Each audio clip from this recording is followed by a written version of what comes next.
Initiating login sequence. Welcome to Alyx's world.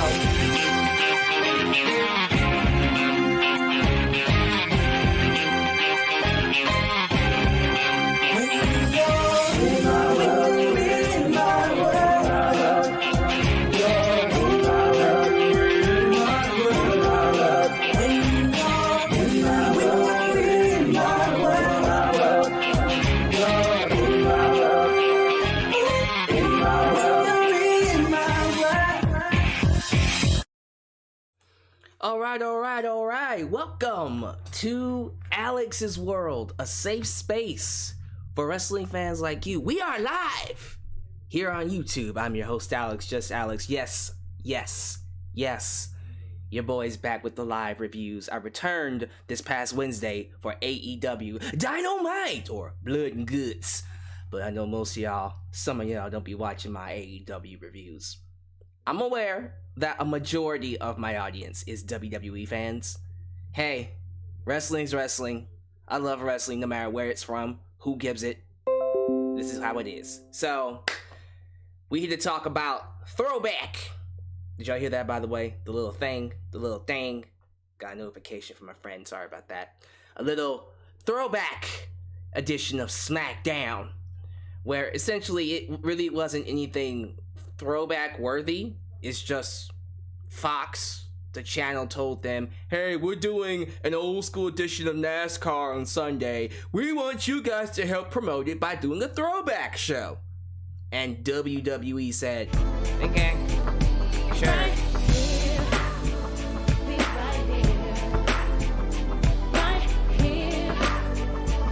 Yo, Sam, what is with these random questions, bro? Will Brain Pillman Jr. ever win AEW TNT Heavyweight Champion? I guess it's relevant to the Brian Pillman portion, but I don't know. Like, why would you want him to just win the TNT title? Why not the world title? Will he be champion in the future? I guess we'll have to see. It's still very, very early for him. He just started wrestling not that long ago. But yeah, we'll talk about Mr. Brian Pillman later on. So, as you guys know, if you read the title, this live review will be two reviews. You'll get the SmackDown review, and then you'll get my review of the first episode of Dark Side of the Ring, Season 3, which was a doozy. I didn't think it was possible to rival the Chris Benoit episode. I said to myself, listen, this is the peak. This is the peak episode. You're not getting past this. Y'all might want to shut this down because that is never going to be topped. Then I saw the Brian Pillman episode and went, you know what, y'all can keep going. It's just as good. I never thought I would say that, but the Brian Pillman episode is just as heart-wrenching, just as dark, just as brutal to watch as the Chris Benoit episode was in Season 2. So we'll get to all of that in just a second, but let's pay some bills. If this is the first time you're watching me and you like what I have to say, do me a solid favor. Like the video, subscribe, and click that bell to catch all my content when it comes out. While you're at it, help expand the brand by doing the following things. Like me on Facebook. Follow me on Twitter at JustAlyxCentral. Also give me a follow on Instagram. Donate using PayPal, Patreon. Super Chats are officially on. Donate at any point in time to get your Super Chat played live on the air. You can also email me at justalyxsworld@gmail.com for business inquiries or just to say hi. You can buy yourself a t-shirt today at Pro Wrestling Tees or Teespring. Get you an old school Deluxe Man t-shirt. Get you a new school Alyx's World t-shirt. But don't forget to get you a blonde hair, blue ass, apple pie, America t-shirt made by It's J Knox and Firestar Heart. Now before we begin, as always, let's get a word from our sponsor. Today's video is sponsored by Amazon Music Unlimited, featuring 70 million songs and thousands of expert playlists. With Amazon Music Unlimited, you can listen to any song, anytime, anywhere, on all your devices. Smartphone, tablet, PC, Fire TV, and even Amazon Echo. Today, if you sign up using the link getamazonmusic.com, just Alyx, you'll get a 90-day free trial that you can cancel at any time. Following that, you'll be paying a small $7.99 that includes no ads and no interruptions. Take advantage of this opportunity today using GetAmazonMusic.com Alyx in the description below. Alright, let's give a couple of shout outs to the lovely people here in the live chat. As always, show some love to the moderators, UltraShot97, Firestar Heart, Elias Demi, and Godzilla Hulk, who help keep this a safe space for fans like you. Let's give some love to the early crowd. Really quickly, I see some of y'all spamming. Ease up on the spamming. You don't need to post 3 times in a row, okay? Just post once. You can edit your post. You can delete the post if you have to, but you don't need to post like 4 or 5 times in a row in the live chat, all right? I see you. Trust me, I'll get to you. So let's get some shout outs to the following people. The early crowd, Dragonfly, 1621. We got Diego Rivera, Jojo, Sam 3, Bradley Xavier, I said it right. The Elite Squad. I like this comment. Why is Nia Jax, Shayna, and Reginald competing on SmackDown? Dude, WWE doesn't care about the brand split, so why should we? I really don't care at this point, so let's move on from that. Okay, so the Elite Squad, in case I didn't say it, I'm probably giving you twice shout out. Tavon Jamison, Joseph Winters, Quentin Blackman, Taylor Thomas, Adam Ritter, Psycho Walker. Let's see here. We also got the Elite Gamer, Tony Lopez, Jamarcus Williams, HS, Deeply Simp, sure, Simply Deep, 1985. Franklin Torres, I see that super chat by Sam P. Boom. Joseph Rojas Vivo, 30th Century Homer, that's a new one. Got a new subscriber in the house. Christopher Carter, Tokyo Rockstar, and I'll do one more after this.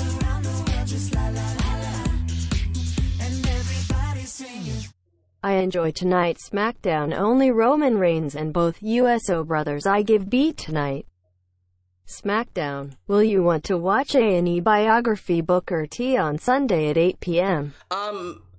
Honestly, I haven't been watching any of them. I don't really feel the need to watch the A&E biographies because I've seen their biographies before. WWE has done DVDs on all of them.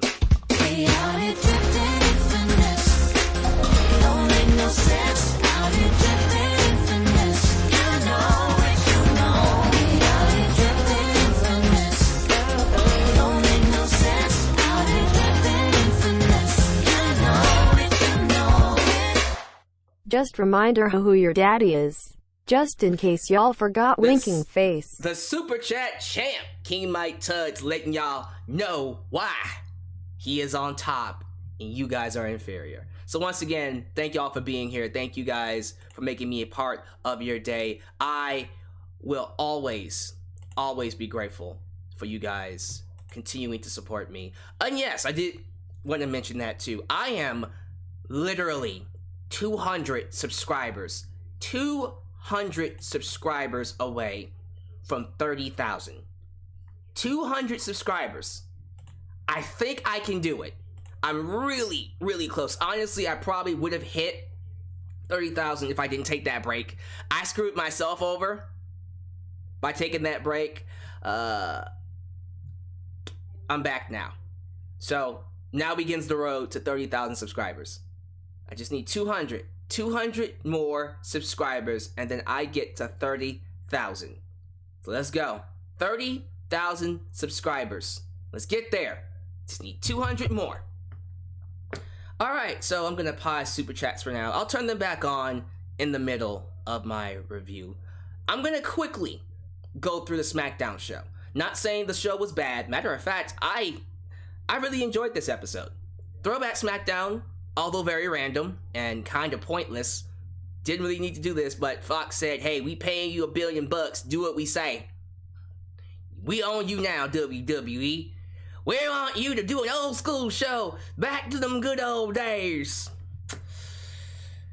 Yeah, the concept was whatever. It was nice reflecting on some of the big moments in WWE history. I think they touched on Arnold Schwarzenegger, the time Booker T got beat up in a store by Stone Cold Steve Austin. The very first main event where The Rock lost to Triple H thanks to Shawn Michaels, John Cena's debut. I think Edge and Hulk Hogan winning the tag titles.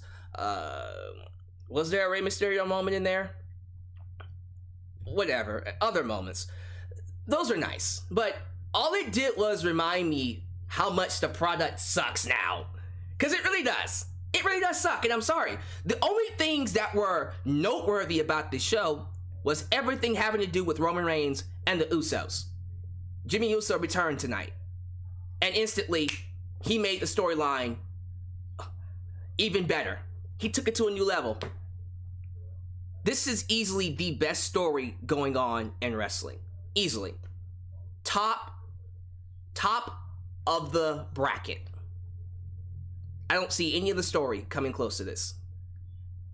And I'm sorry, everything else just seemed inferior.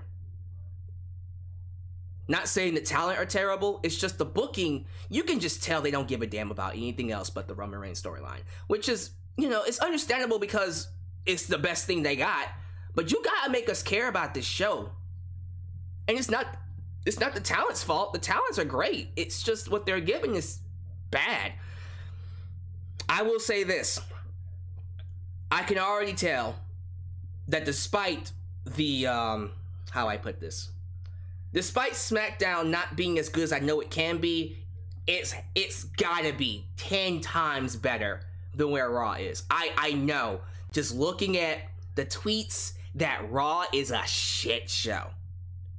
So I am very positive that people really love this a lot more than they should because they watched Raw Monday. Am I right? I think after watching Raw, anything will be good. Will be better than what it really should be.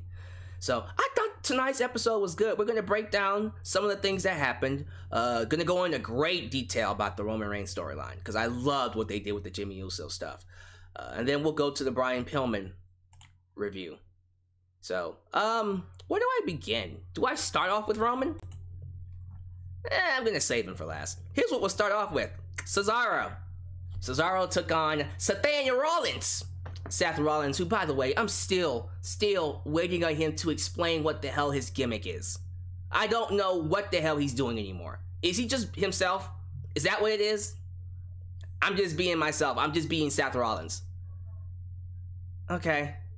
So, Mr. Drip Drip over here, although Johnny Drip Drip is the kind of person I would expect to be wearing all the fancy clothes.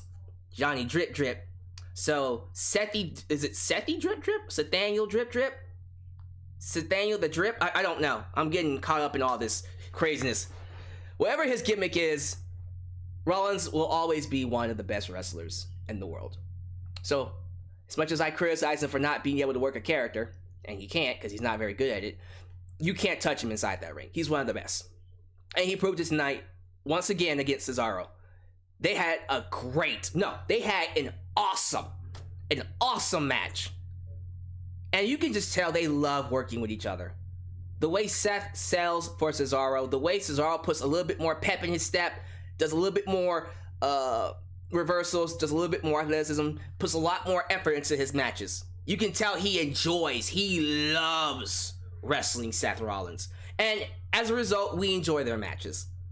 Now, Seth had a problem with the Usos on the outside because they were there to make sure Seth won and Cesaro lost. Because holla, holla, holla, holla, holla, holla, holla, holla, Teddy Long came back and said if Cesaro beat Nathaniel, he would get a title shot against Roman. Now, what would have happened if Seth won? I don't know. Because usually what would happen is he would get a title shot then, but no.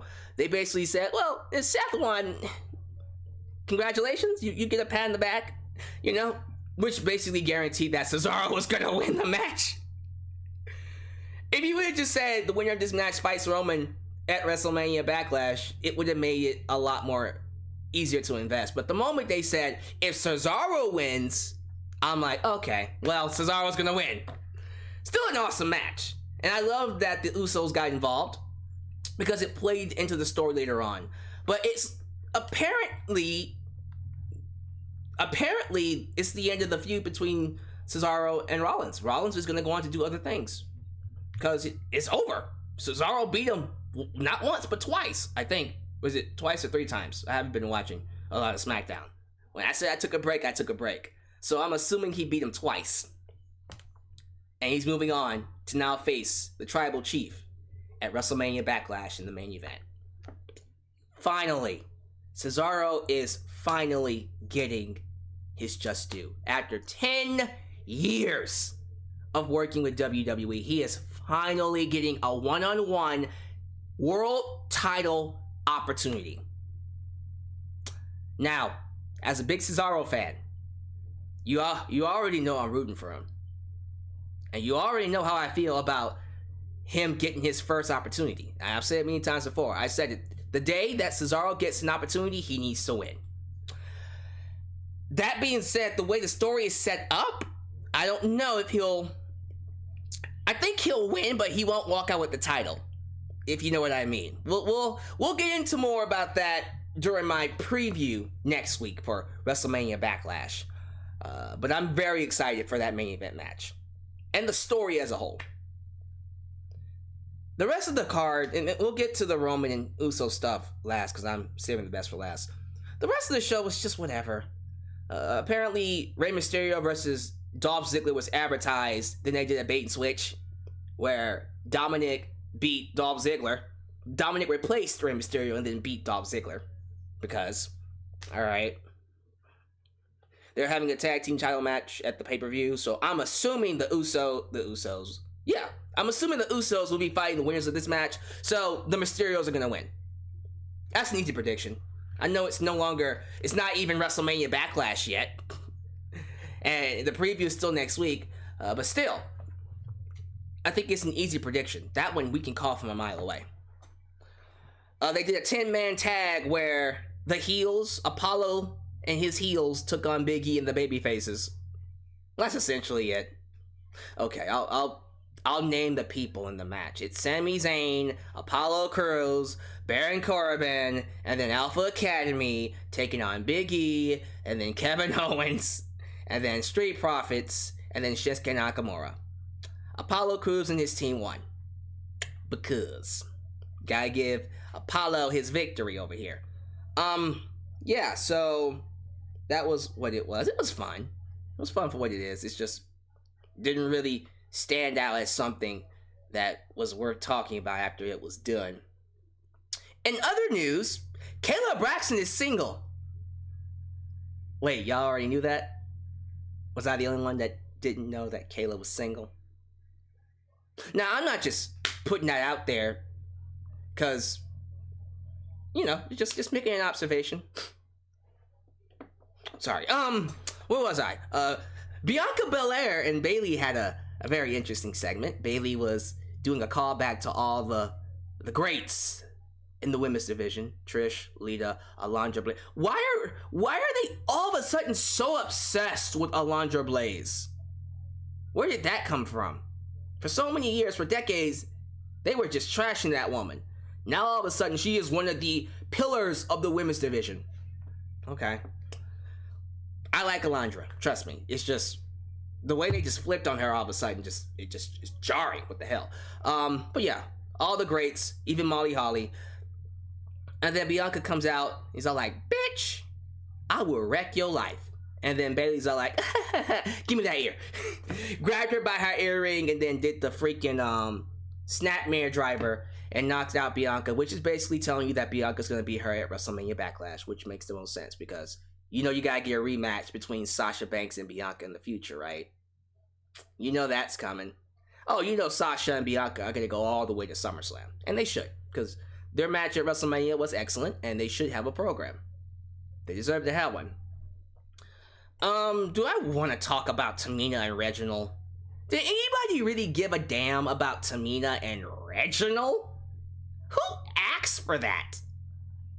Did anybody ask for Tamina and Reginald?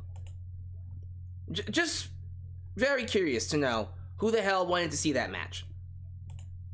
Nobody? Nobody wanted to see that match? Okay, so it's not just me. Okay. Also,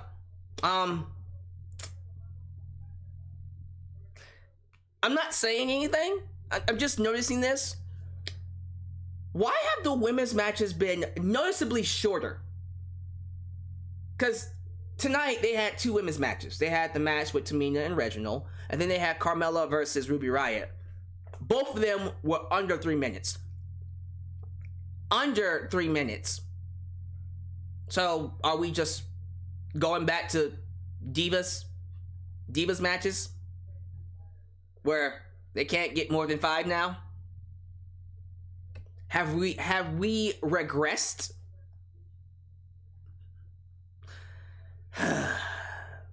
Thanks, Bruce. You know that's a Bruce. That is such a Bruce Pritchard call. It really is. Bruce is one of those old school minded men who don't think women can draw. He just don't. So, and to be fair, when you compare this division to previous divisions, it's extremely weak. It's definitely one of their weakest. I'm not gonna argue otherwise. I completely agree. The women's division is not in a good position right now, especially when they're pushing Tamina. But come on, they can't get better if you don't give them time, if you don't give them promos, if you don't give them character work, if you don't trust them to carry at least 5 to 10 minutes of the show. In total, they've only had 6 minutes. In total. If you count promos, excuse me. Sorry about that. If you count promos, maybe 10. 10 minutes and 2 hours. And that's pushing it. But I guess it's appropriate since Eva Marie is back. I gotta talk about her on Monday, do I? Great. Wonderful. But yeah, that's concerning that the women's matches are actually getting shorter and regressing back to 3 minutes. Did I cover everything? Nah, I didn't just cover it all.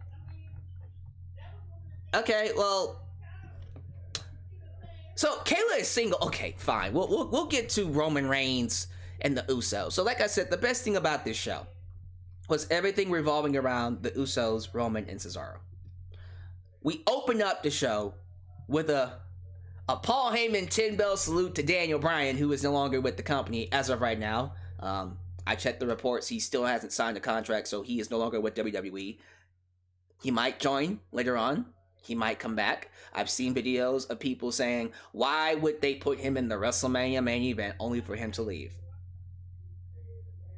I don't know. Maybe they wanted to get one last run out of him before he calls it a day. Just because he was in the main event of WrestleMania doesn't mean that he's staying. He has every right to go wherever the hell he pleases. If he wants to come back, awesome. But don't just assume that he's coming back. There is a very, very good chance he could go somewhere else. Especially to Japan, which is where I think he will go. But yeah, the Paul Heyman 10-bell salute was absolutely hilarious. Even Roman corpsed. That boy just fell out laughing. It was great. And then Jimmy Uso came back. Very nice surprise. I loved that Jimmy Uso costing Seth Rollins his match against Cesaro, which again gave Cesaro his opportunity against Roman, played into what would happen throughout the night. Because we had Roman call in Jimmy and Jay backstage, and Roman's giving them the business. Once again, I have to clean up your messes. I bring y'all back. I make y'all the main event. I bring the food to the table because I'm the head of the table. And you, on your first night, within an hour, screw it up. And, see, we're expecting Jimmy to be like, I'm sorry, sir. I'm sorry, sir. Like Jay is. Jimmy's like, hold on, bitch. That was Jimmy. Hold on, bitch. I ain't no pushover. Jimmy gave Roman lip. He gave Roman lip. And I'm like, oh, that's not going to work out good for you, Oos. That's not going to work out good for you. But I like that. I love that dynamic of Jimmy being a little bit more of a rebel. Jay being that submissive, that whole abused dog kind of Uso. Well, our boy Jimmy, he ain't no bitch. So throughout the night, there's this story, there's this dynamic of Jimmy like, hey, he is using you. He is treating you like crap. Do not let him do that to you. You are in control of your life. You are in control of your career. You became Main Event Jay. You became who you are, not him. You know? And again, playing into the storyline, playing into Jey Uso and Jimmy's eventual secession from the tribal chief. You know eventually they're going to break up from him, but they're doing a very good job of elongating this and giving you a good reason why. Oh, this is going to be great when it actually happens. That's going to get a big pop. But it makes Roman even more of an evil son of a bitch, and I love it. I love it. The more he is able to manipulate the lives of these two men, just with a snap of his finger, is really, really cool. Because even though he knows that being with Roman is not good for him, Jimmy still questions, whether or not he should turn against him. Because Roman has his family, his entire family under his thumb. Somewhat. There's a certain people's champ he doesn't have under his thumb, necessarily. But yeah, Roman has these boys under his thumb.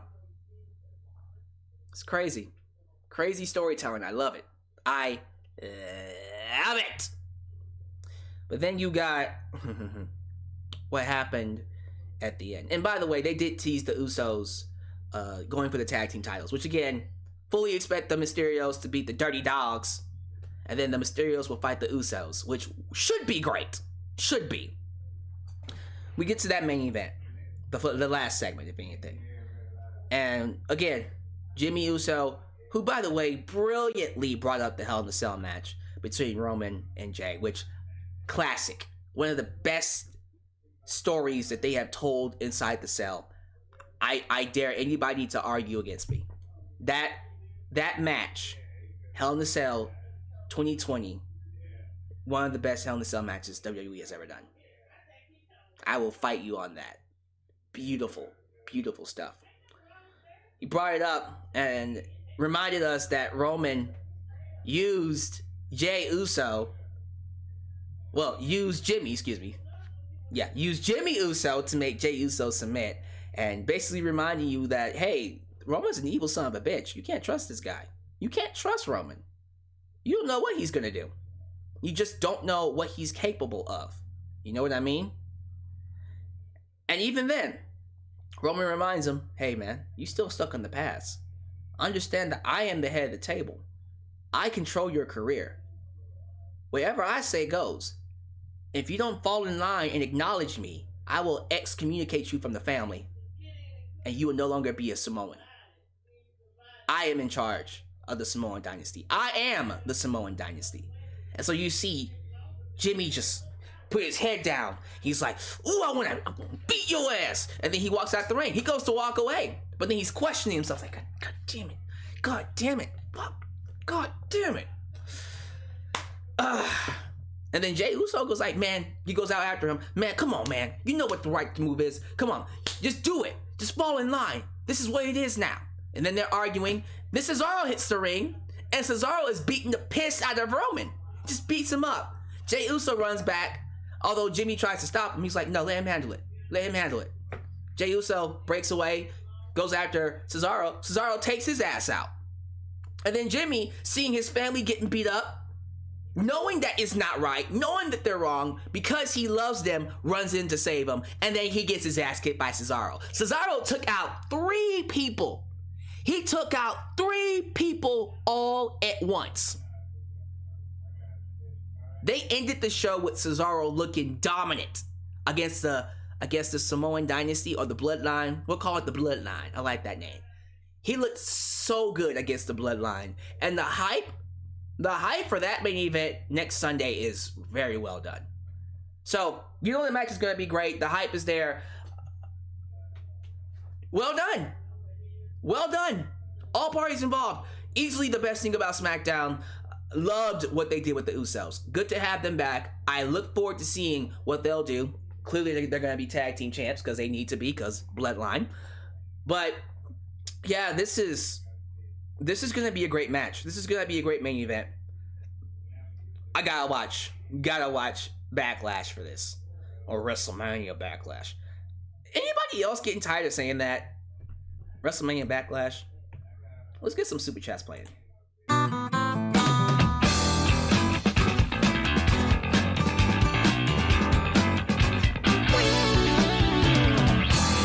to bring her back for a final title run to make good. We'll see. I'm trying to remember who he's talking about. Not quite sure who he was mentioning there. I forgot. Was he like mentioning Alundra Blaze, perhaps? I lost my train.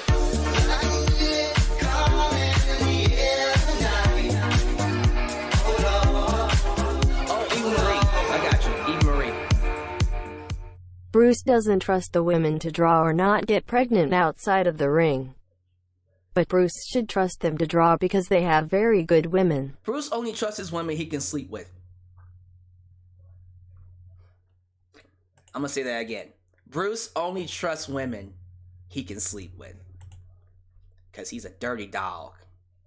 Alright, ladies and gentlemen, thank you so much for being here for my SmackDown review. We're gonna go ahead and transition over to my review on Dark Side of the Ring. Now, once again, be sure to give me your thoughts about SmackDown, what you enjoyed, what you're looking forward to when it comes to WWE WrestleMania Backlash. There will be a preview of Backlash and a preview and a review of the shows next week. So be sure to tune in for that. Sound good? All right. Now transitioning over to what I thought was the best thing about wrestling this week, without question. I did see NXT. I thought NXT overall was fine. I still think when it comes to NXT, they're still trying to find their way. They haven't quite figured out how to make the most out of the roster they have now. You know, it's gonna be kind of hard to figure that out when a lot of them are just too goddamn green and too new. But I really did enjoy that street fight with the women. I actually liked the opening match too between Isaiah Swerve Scott and Leon Ruff, although I don't like the fact that it took a posse, a heavy, 4 people to beat Leon Ruff. Come on now. That's too much. Especially for Isaiah Swerve Scott. You know what I mean? Okay, so again, NXT was fine. It's still trying to find itself. AEW was a really good show. I just feel like, again, there's a lot of things about it that really annoy me right now. The repetitive heels, MJF, I think it's MJF, Omega, and QT Marshall. They all feel like the exact same type of heel. I also, you know, as much as I thought the main event was great, that ending, they gotta learn how to stick the endings a bit better. So, good show. It's just a lot of the things that have been plaguing AEW reared its ugly head. Reared their ugly heads on Wednesday. So, I thought without a shadow of a doubt, the undisputed best thing about this week was episode 1, season 3 of The Dark Side of the Ring, which focused on the life and death of Brian Pillman. So, I'm just gonna do this off the cuff. I didn't take any notes because I feel like when I take notes on this stuff, I get stinted and I don't give you the realness. When I joined wrestling in 1998, and when I say joined, I mean started watching. I feel like I'm a part of the business now because I talk to a lot of wrestlers, and yeah. Ever since I started watching wrestling in 1998, I've always wondered what would happen if I had started a year earlier. Because if I had started just a year earlier, I would have been able to experience Brian Pillman. I would have been able to experience the Montreal Screwjob. I would have been able to experience Sting. You know? There's a lot of things I missed by starting in 1998. Because I started watching wrestling when Austin beat Shawn Michaels at WrestleMania 14. So I missed a lot. Didn't DX debut in 1997? 1997 was a pivotal year in wrestling. Major big year. But yeah, one of the big things that I regret missing was Brian Pillman. Because I've heard and seen so many things about him. One of my favorite segments in wrestling period was the segment where Austin invaded his home, and then Brian Pillman, when Austin 316 gets here, he's gonna meet Brian Pillman's 40mm gun. And then the whole scene with Austin breaking into his house, which, by the way, he actually broke into his house. He knew he was gonna be there, so I guess he didn't break in, but he broke the windows, and then he came through the door, and then the whole gun thing, they actually had to cut the feed because Vince didn't know. The thing about Brian Pillman, which is why I love him so much, this man was working everybody. He was working everybody, not just us. Because it's one thing to work fans, but he was working the boys. Brian Pillman had everybody on their feet wondering what the hell he was going to do next. Because he played a psychopath on screen. He played a man that was a loose cannon, a lunatic on screen. But then he would play that same person off screen. And in this documentary, we would hear people like Jim Ross and Dave Meltzer, even his family. They were just like, we didn't know which was which. We didn't know if this Brian Pillman character was him, where it started and where it stopped. And Jim Cornette had a great line. I think he said, what was it? Something along the lines of, he was already going crazy at home. He was being driven crazy at home. He played the crazy person on TV, and in the middle of that, he was going crazy. And he was losing it. I think the biggest problem when it comes to people like Brian Pillman, and I might catch flack for this, but I'm gonna just say it. There's a side of me that almost wishes he didn't continue wrestling after his car accident. Very similar to how I feel about Owen Hart. I think around 1998, well, actually, around the Montreal Screwjob, they told the story of how Owen Hart actually considered no longer wrestling. He actually had a long-term plan to retire wrestling and go into teaching. And when it comes to Owen Hart, there's a side of me that feels like if he had just left, he would be alive today. Honestly, I'm gonna just say that right now. I think if Brian Pillman and Owen Hart would have both just retired when they really should have, you know, they would both be alive today. But because they loved wrestling so much, both of them had such an unbridled passion for this sport that unfortunately the sport did not love them back. And the biggest thing we could take from Brian Pillman was a lot of things we could take from it. We can take away just how horrendous this business is on your personal life. Brian Pillman's personal life was a disaster. I think he had 2 wives. One of them committed suicide, and the other one was a drug addict. Oh my goodness. By the way, we'll get to Brian Pillman Jr. in a second. Oh, I got a lot to say about his situation. But yeah, the man he had no peace. Brian Pillman had no peace because he was constantly on the road. Then he would go home to deal with that craziness. Where was he supposed to be himself? Luckily, he had people like Dave Meltzer and his coach to vent to. Even hanging out with Austin, he had him to, get his feelings off on. But the guy, yeah, like he went crazy. It got to a point where the TV character started blending into his real life persona. It became him.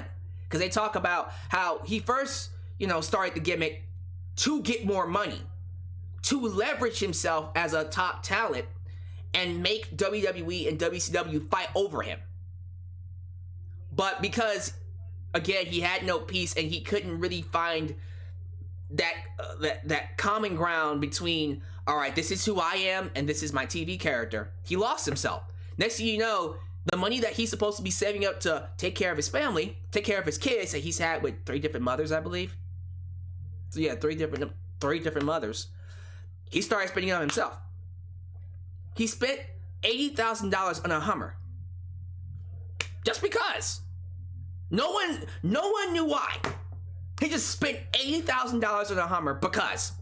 And everybody's like, what the fuck? Dude, why do you have a Hummer? Aren't you supposed to be saving this for your family? We didn't know where it started and stopped with him. And then next thing you know, the tragic happens. The tragic happens where he gets into a car accident, and it's so bad they had to helicopter him to the hospital. And his life was never the same. Keep this in mind, Brian Pillman was ahead of his time inside the ring. Back in the early 90s, we talk about Jushin Thunder Liger being a pioneer of cruiserweight wrestling and high flying and all this acrobatic craziness. Brian Pillman was another pioneer. Brian Pillman was insane inside the ring. Oh, he was amazing. Y'all should go back and watch some of his matches. I would implore you to go back and watch his match with Ric Flair in WCW. That was an excellent match. Could have become a big name. As always, WCW didn't see much in him, which is not surprising to me. WCW didn't see much in Austin either. WCW didn't see much in a lot of people, and I think that was because during that time they had a lot of people come in, a lot of different minds changing in the higher ups, the executives. So Brian eventually, even though he was getting over a lot with that loose cannon gimmick, told what's his name, Kevin Sullivan, "I respect you, Booker man." It was so cool, making Bobby the Brain Heenan cuss his butt off. So good, so good. And then of course going to ECW, threatening to piss inside the middle of the ring, and then eventually getting to WWE. I honestly do believe, if given the chance, he could have been a pioneer. He could have been a center point of the Attitude Era. Easily. But then that car accident happened, and that all changed. Because he was never the same. And it's very, very sad. A very tragic story. When you know that he has always been struggling. Brian Pillman has always been struggling. The thing about Chris Benoit, why I separate Brian Pillman from Chris Benoit. Chris Benoit, his tragedy, although pretty goddamn crazy, it was a man who had a good heart, who had a good soul, doing something completely out of character.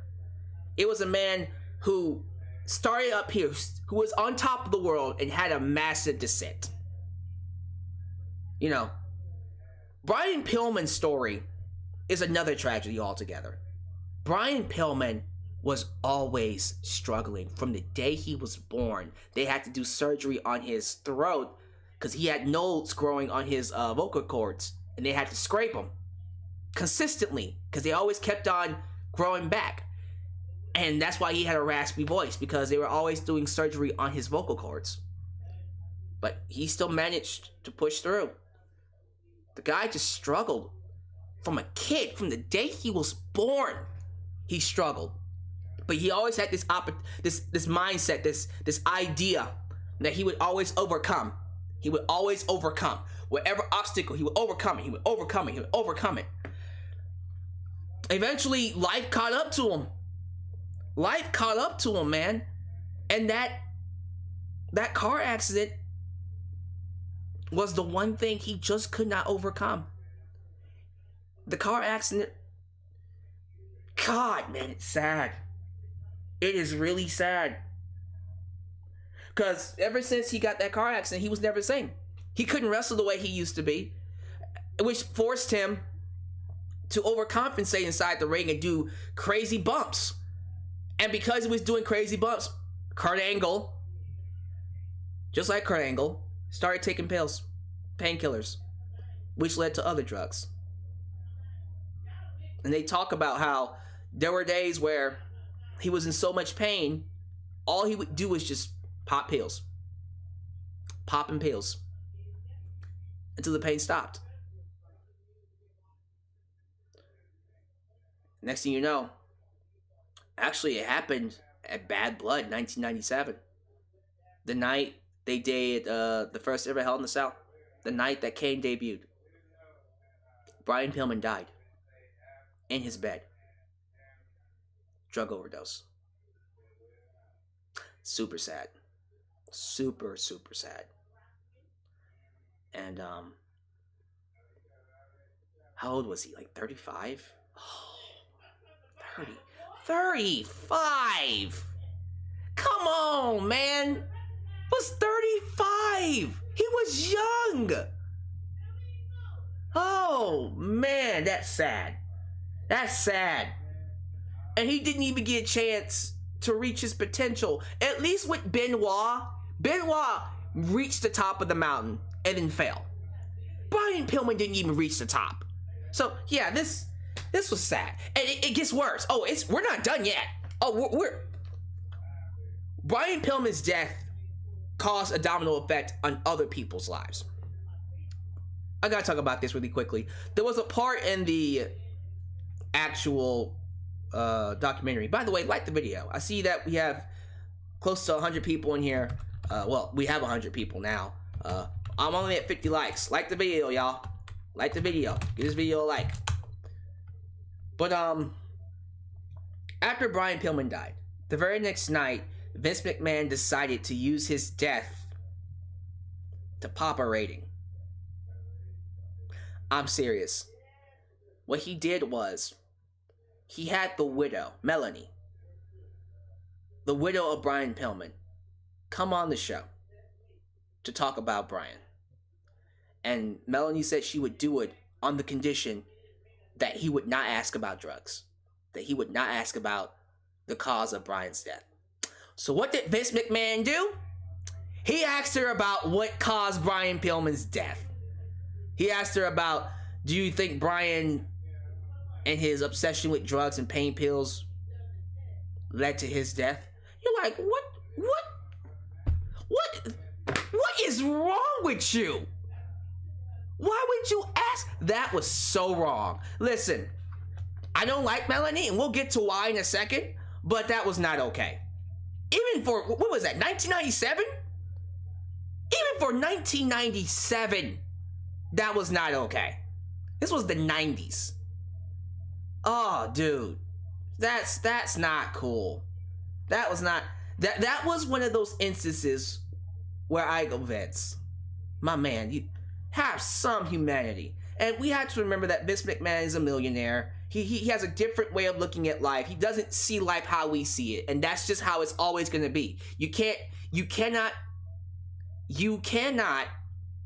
help Vince understand us because he doesn't know what it's like to live like us. Vince McMahon's always been in a different style of living than regular people like us. So he doesn't quite understand the livelihood, the way of living that these wrestlers had to go through. He never will. He just never will. Sadly. With that said, there was never an excuse. Never an excuse to treat Melanie the way he did. That was cold-blooded. That was mean. And he's done other stuff like that that's really just like, bro, really? Have a goddamn soul. Do you not have a soul? That being said, I really don't like Melanie. Now, here's why. After Brian Pillman died, they tell the story of Melanie descending into drugs, just a downward spiral of drugs and sex and just not being a very good parent. She would meet this one guy, a stepfather, who would come in to raise Brian Pillman Jr., who is her son. And they tell the story of this asshole physically and mentally abusing Brian to the point that he would ground him for 6 months and then train dogs to bite him, to attack him if he ever left the room. He had to go to use the restroom. Oh, here comes the dog. Bite him. Oh, he had to come down to eat. Oh, here comes the dog. Bite him. And his mom didn't do shit. Just let it happen. Let it happen. And this is the same woman that I think, was it Rochelle? The first wife of Brian Pillman. Starts with an R. Basically called his first wife and told her, well, your mom thinks I'm a better mother than you'll ever be. Like, yo, come on. Which, of course, would lead to the first wife committing suicide. Boom. You hear all this stuff and you're like, dude, that's irredeemable. That's irredeemable, man. Like, she did some crazy stuff. Now, they do go on to talk about how Brian Pillman and everybody, all of them, have tried to reconcile with her, Rochelle, thank you, have tried their best to let bygones be bygones. And Brian has said he's a lot happier now that he's able to forgive her, which, all power to him. I'm not going to give him any trouble. I'm not going to give him any crap for that, but I'm sorry. Like, I remember even him talking about, he gave him I think it was like was it an N64 or a GameCube? Okay, Royal Road said GameCube, thank you. It was a GameCube, where he would come home and play the GameCube, and the stepdad would go into this room and break it. He would break the GameCube because he wanted him to be miserable, because he hated him. He was fucking with him. Oh my god. Man, I really, really hope he served time. I hope that son of a bitch either served time or is going to serve time, because that is not okay. Now, praise be to Brian Pillman. Credit to him. He didn't let it drive him crazy. Thank God. But damn it, man. That just pissed me off. That guy can go straight to the bottom of hell, where I'm pretty sure he was born. And he's still alive. I hate that. I hate that. So bad. The only one that, and again, they only talked about a few people in this documentary when it comes to Brian Pillman's family. But his sister, I think it's is it his sister or his mom's sister? But whatever, Brian Pillman's sister, let me see, what's her name? I almost want to say it's Linda. Is it Linda Pillman? I think it's Linda. Let me look it up, because I actually want to get this right. Yeah, Linda Pillman. Absolute angel. Linda Pillman? Oh my god. The way she was able to comfort these kids, be there for them, be the mother that they never had. Oh, I hope they take care of her until the day she died. I hope they all become millionaires and she gets to live like a queen. She is the personification of a good, wholesome human being. And I'm so happy that those children were able to find her and not have to deal with Melanie and that asshole after Brian died. So good. Such a good person. That warmed my heart. You needed someone like a Linda, especially for this documentary, because everything was just all kinds of dumb. Jesus Christ. So, yeah, they're living with her. She's taking care of them. Brian Pillman Jr. is now wrestling with AEW in the Varsity Blondes.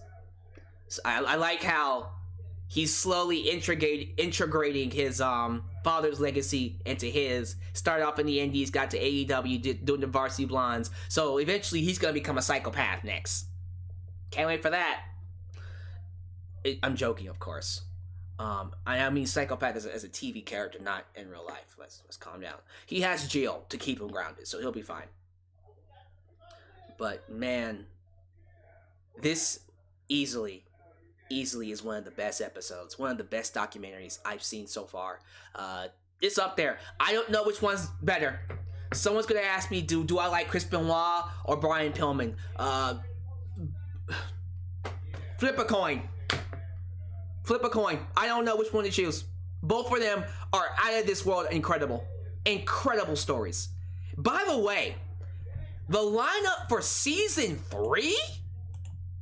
Let me pull it up for you. You're gonna want to stick around for Dark Side of the Ring season 3.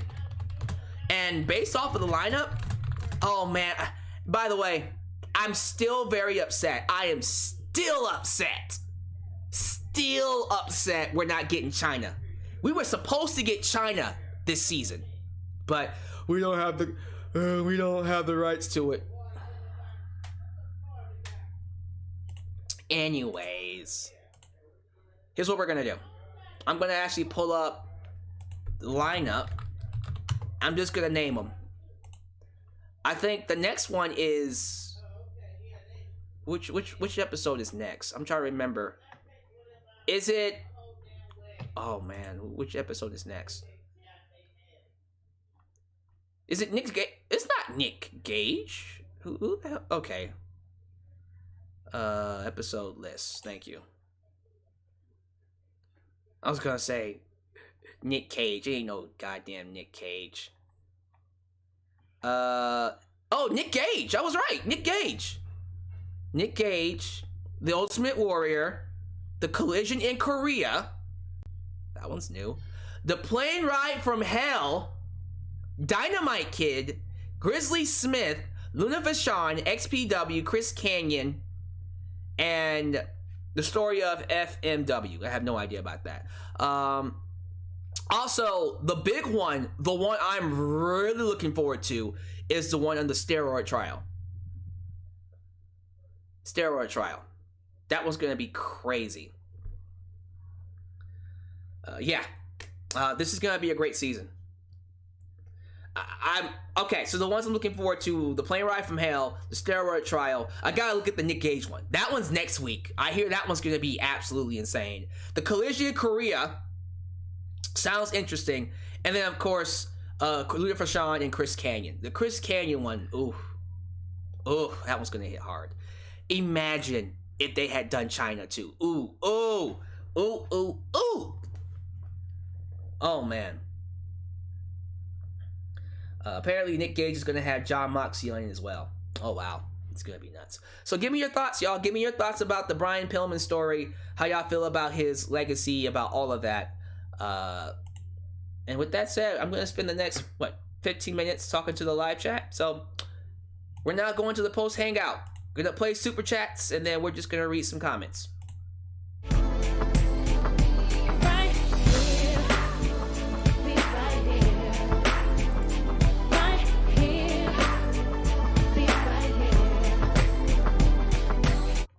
Will you like Nia Jax if she joined Roman Reigns' group with Jey Uso and his brother? It would at least make storyline sense. No, I would not like her, but I would have a good reason not to like her, and it would actually play into the story. So, yes. How about we go along with that? Sound good? Okay. All right. What y'all got to say? Diego Rivera, what a great mother. She's a saint, man. She deserves all the flowers and the love that she can get. I'm gonna go back and read some of your comments too. I want to get this subscriber number up. I'm really close to 30,000. I want that 30,000 subscribers. I really, I want it. I likes it, and I wants it. I keep saying that reference. By this point, you all should know that that's Boondocks, right? Hopefully. The Elite Squad says Rollins is a drip god. Drip god. Like a drip god. Drip god. Like a drip god. Anyways, how I feel about the bootlegged graphic fists. Oh, I didn't talk about the graphics on the show. Yeah, the less said about that, the better. Because that was horrible. The SmackDown fist was horribly animated.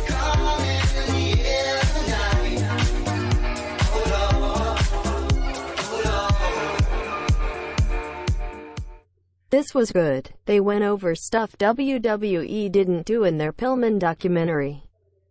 And all I can say is Brittany Pillman is not so forgiving of Melanie. Oh no, Brittany thinks she's Satan.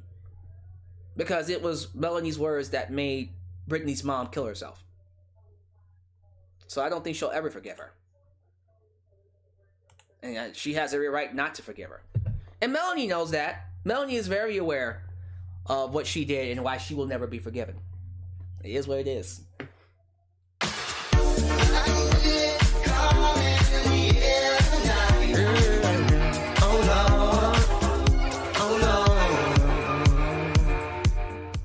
Makes you think, how can anyone work for Vince with all things he has done? Money. Money. Money. Seriously. It's the money. Again, it's very hard for people like me and you to understand the mind of Vince McMahon, because we are never going to be able to get to that point in life. When you become a millionaire, your entire life changes. Everything about you, the way you live, the way you think, it changes. Money does change you. People say it doesn't, but who you are when you're poor and who you are when you're rich are totally different things. Now, I will say this: when you get a lot of money, the real you tends to come out a little bit more. You get a very cool glimpse of yourself when you have power. That said, when it comes to Vince and the way he thinks, it's hard to really understand him unless you're in his position. And how many of us are millionaires? You know what I mean? Would I be okay with a John Cena return? If there's a good story behind it, sure. If there's a good story behind it. Only if there's a good story behind it. Let's see here. How I feel about the referees wearing the blue t-shirts. Yeah, that was interesting to me. I've always wondered why they stopped wearing the t-shirts. Never understood that. It was weird. You know, like why did y'all stop wearing the t-shirts? It was weird. But yeah, that was interesting. Oh yeah, I was talking about the horrible fist, the graphic fist, which was horrendous. I was just like, what? First off, y'all got billions of dollars coming in. Why didn't y'all just remake the set? Maybe they're just like, well, we don't want to take down the Thunderdome set. I'm just like, listen, when fans return, and apparently, and I read this online, WWE is going back on the road post SummerSlam. So after SummerSlam, they're back to normal. That's what they said. They're literally back to normal. All right, so you got what, 2 months? Oh, thank God. Oh, that makes me happy that we are almost done with this stupid pandemic, these pandemic shows. And we can get rid of the crowd noises, and we're back to the crowd. Can't wait for that.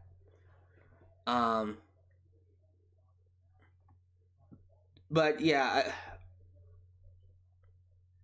I'm just really done. Just really done with the with everything when it comes to the pandemic shows. I really am. Let's see here. The Dynamite Kid episode is going to be rough to watch. Yeah, I'm going to be real with you. I've only heard small details about his story, but we'll see.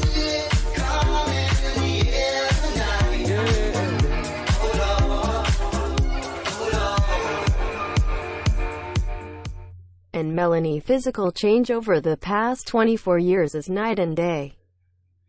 Like this, a visual example of what alcohol, mental abuse can cause on a person. Oh, she's a completely different person.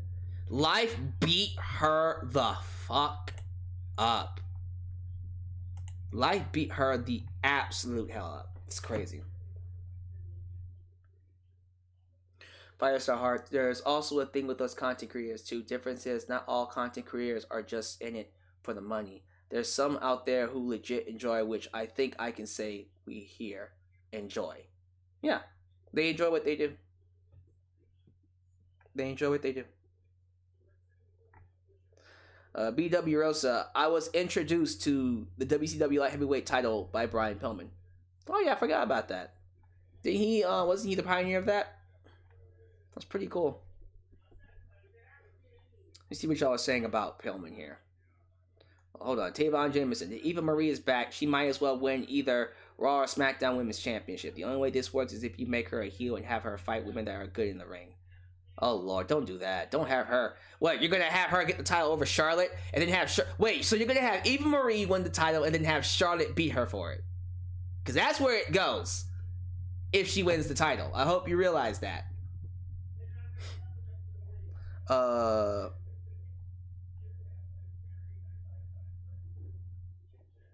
trying to see what you guys were saying about Pillman.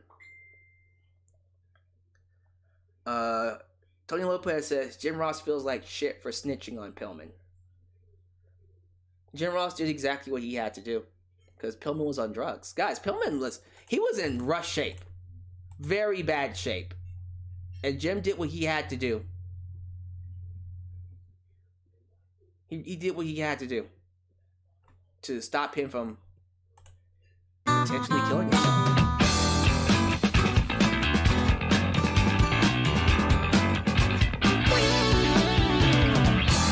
Speaking of this week, see the new 6-star match? Apparently, Will Ospreay and Shingo had a 6-star match that I need to watch.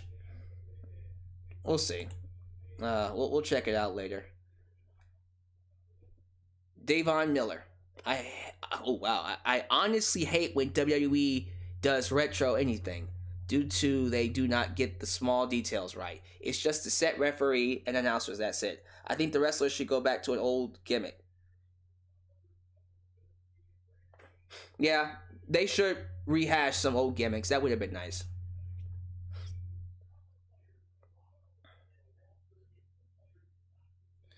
Let's see here. KB Brown. I would have loved to see Bryan come versus... Oh, I would have loved to see Bryan take on The Rock in 1998. That would have been an awesome match if he was healthy. BWO said, AEW did 1.3 million viewers this week for Blood and Guts. Bryan couldn't get through an airport without being in pain, and he was wrestling at the time. Oh, he did? Okay. So overall, it did 1.3? Yeah, that's about right, because I was thinking like the 1.1, that was pretty low, but 1.3 seems about right. That seems about right. Alright, guys, I'm gonna go ahead and end it here. Thank y'all for making me a part of your day. Thank you guys for being here. Give me your thoughts about Brian Pillman, about SmackDown. Live reviews are back, officially. So you will see me again for Monday. I'll see what I can do for NXT and AEW. I'll probably do both. If I'm feeling too worn out, I'll do one of the shows and then take a break on the other one. And then, of course, we got Friday, which is the preview for WrestleMania Backlash, and then of course WrestleMania Backlash Sunday review.